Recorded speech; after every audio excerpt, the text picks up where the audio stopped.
And happy Sabbath, church. It is now time for our children's story. Our children's story is based on the beautiful miracles Jesus performed while he walked this earth. From the first sin that brought eternal separation between us and God, left broken connections, missing pieces, and built-in barriers. This separation divided our relationship with God, and because God loved us so much, he sent his only Son to save us from sin. Ever since Jesus was born into this world, he had been working to bring God's will on earth. Jesus was the Son of God, and he was willing to sacrifice his own life to show his love. Over his lifetime on earth, Jesus performed several miracles to help people who were suffering or in pain. Here are some of the miracles that Jesus performed during his time on earth. There was a man in Galilee.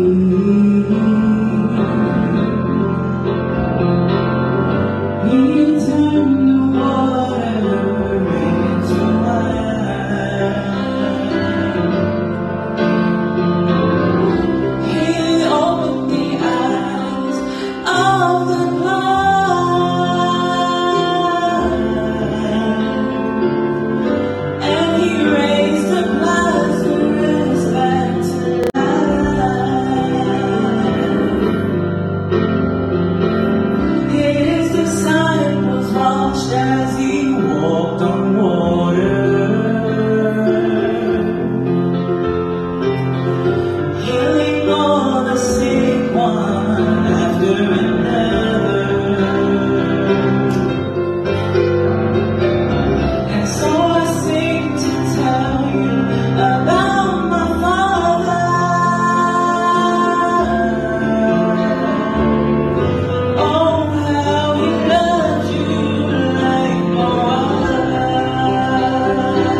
Jesus is a way to have a connection with God. He healed our wounds physically and spiritually. From his first public miracle to the very last day he set foot on this earth, it shows us how he is our provider, protector, and savior. This reenactment of the miracles that Jesus performed on his time on earth is a great reminder, not only for the kids, but for us adults and youth as well, that there's nothing impossible that God cannot do. That's all for this in mind.